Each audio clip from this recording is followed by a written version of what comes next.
This is the abandoned 1880s stone cottage that no one else wanted. This is the caravan we're living in while we try to bring it back to life. This is where we started homesteading because apparently just renovating wasn't enough. And this is what a normal week looks like when you're trying to homestead, renovate, and work full time.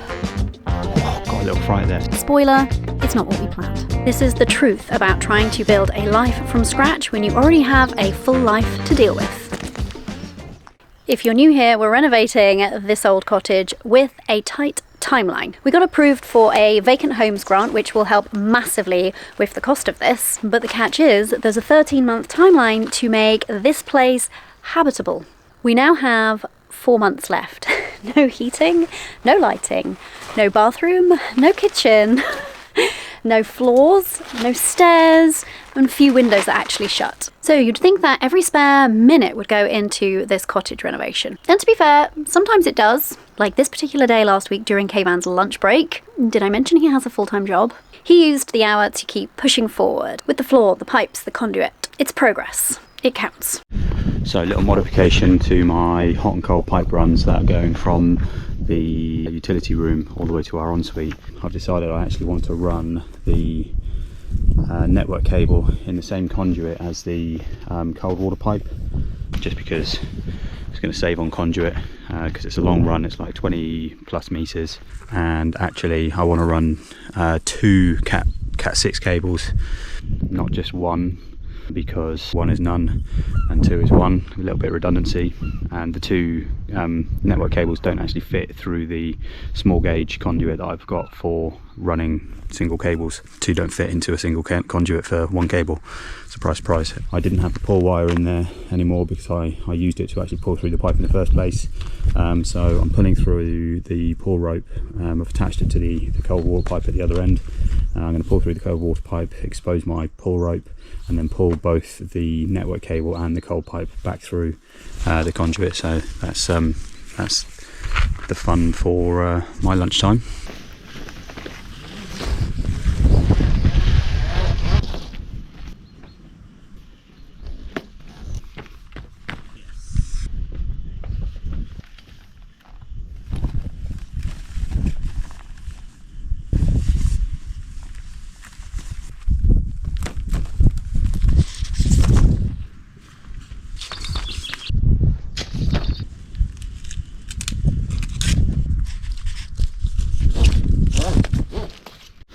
Oh, got a little fright there. So the pull rope was just about tucked down the end of the pipe by about 10 inches.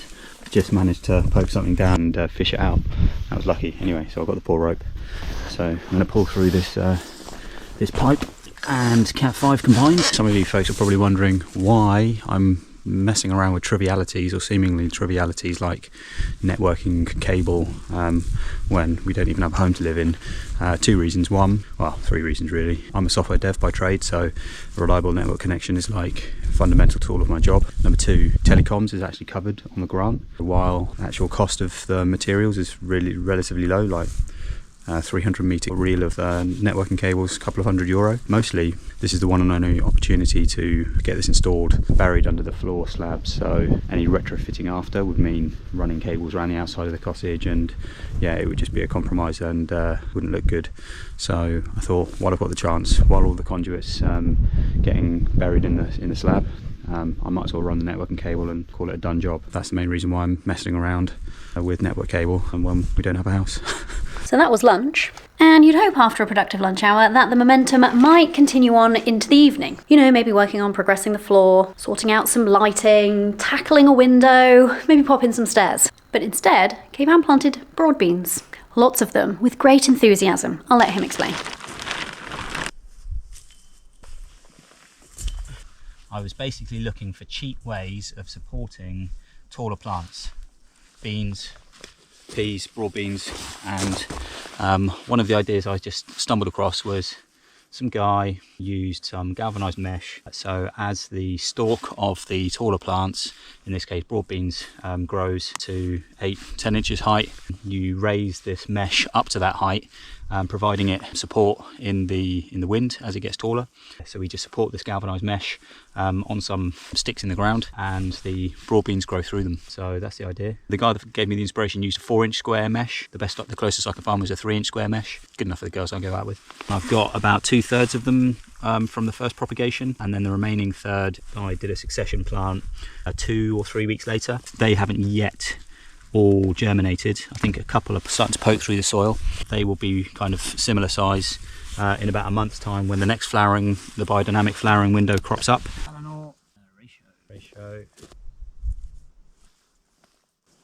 Ratio. Eleanor. You can see they've been starting to get, even in the cold frame, they're getting attacked by, I think they're like tiny little thrips. These are all the ratios, looking pretty lovely. And these are all the Eleanors. At this stage, I can't really tell the difference. Let's get these in the ground. 2, 2, 5, so 3 between plants. 3 between plants. Move it down 1. No, 3. Yeah, that could work. 2 in. 50mm spacing. Broad bean double row. This is awkward.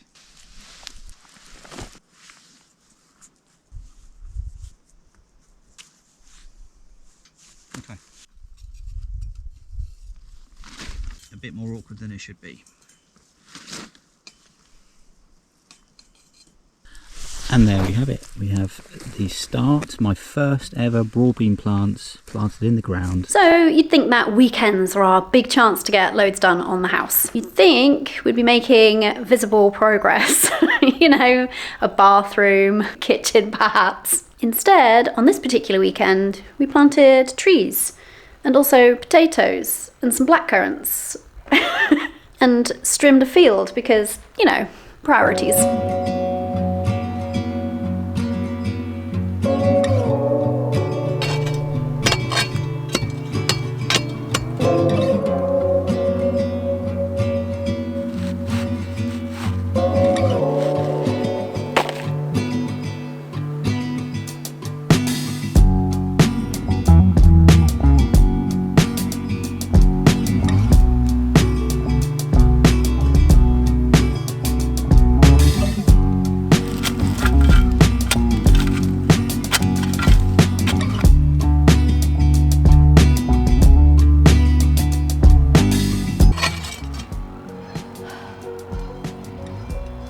What's on the plan today, boss? Planting potato. Oh, are those our first earlies? Yeah. I'm learning things. I've got the lingo now. So not only are we planting potatoes, but you're getting everything else out of the way. So Okay. Time to harvest these bad boys. Look at them.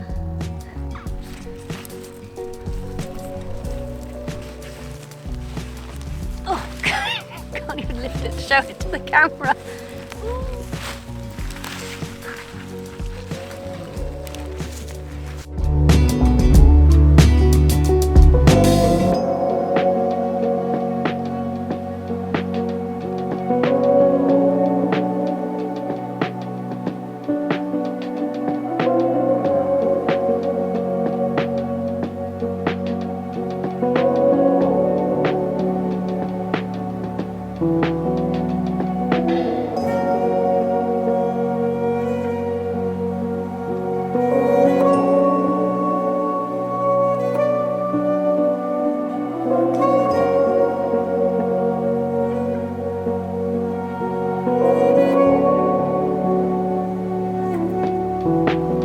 Now, if all of that isn't enough, let me introduce you to Kayvan's special talent, side quests. Not just regular side quests, this guy has side quests coming off his side quests.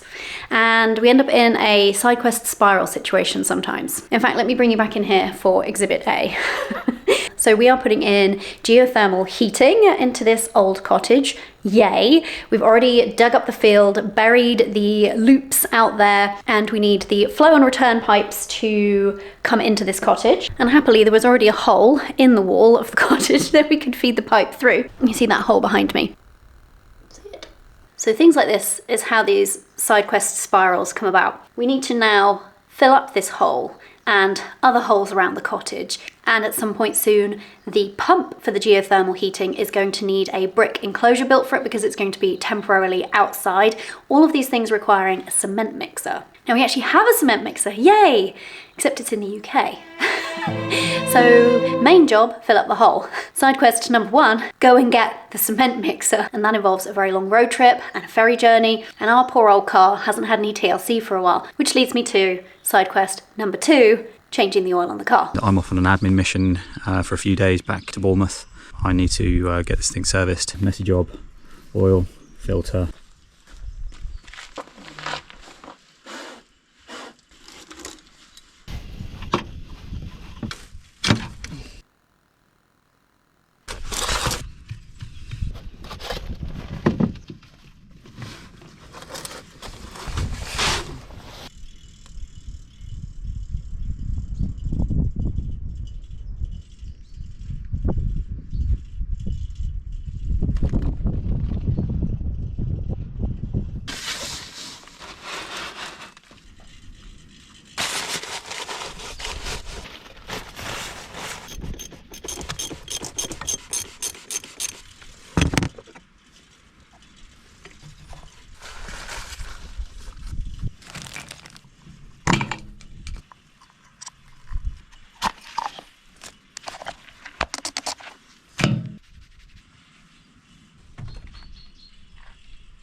So quick tree update then.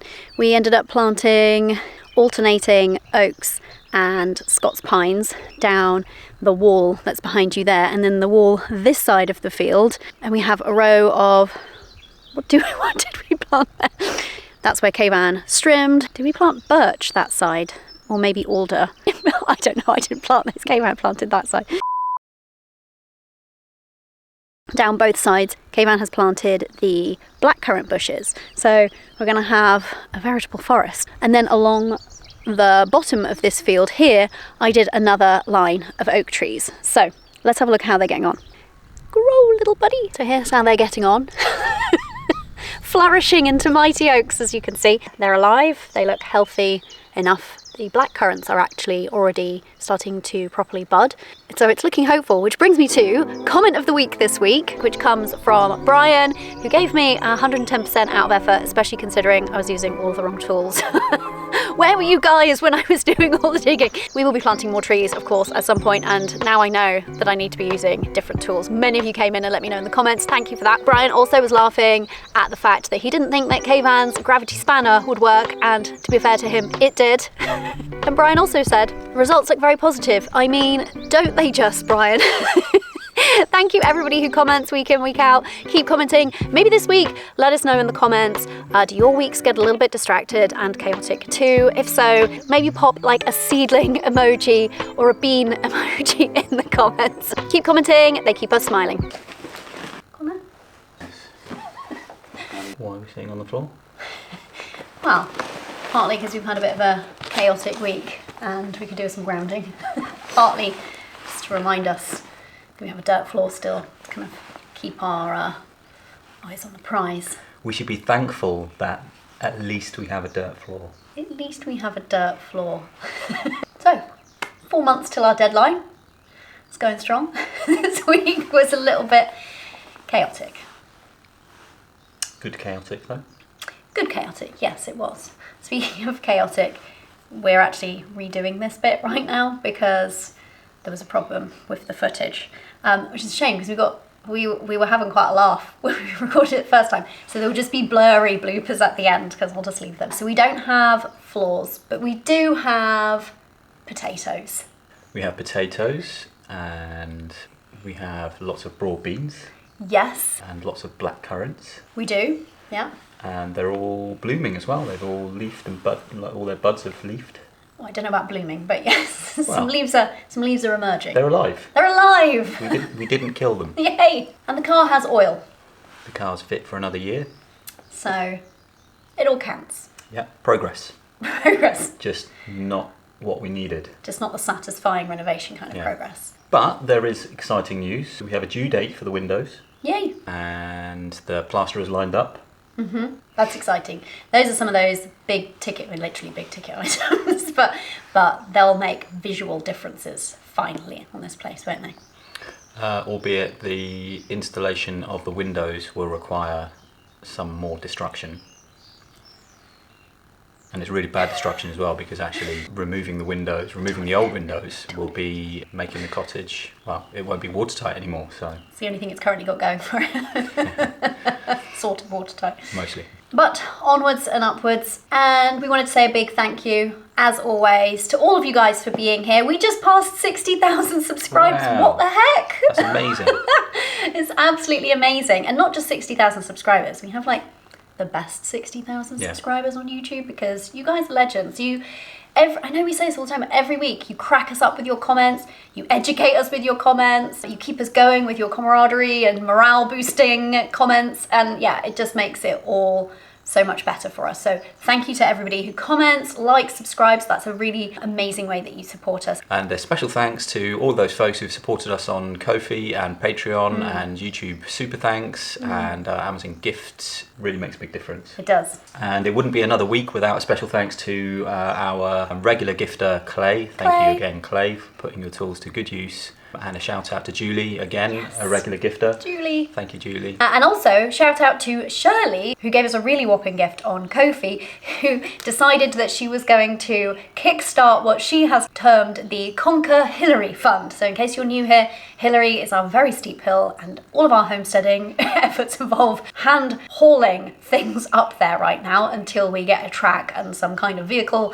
up there sorted. And yeah, so bless Shirley from Nova Scotia, which is where my mum was born. So thank you, Shirley. You're an absolute star. Unbelievably generous. Thank Unbelievable. So progress next week, we promise. We'll stop getting sidetracked with homestead stuff. Do we promise? I don't know. I've also got a training plan for the ponies that I'm thinking of working on. So we'll make it work. It'll happen. We'll make the deadline by hook or by crook. See you next week, folks. Cheers, folks. It's just yours.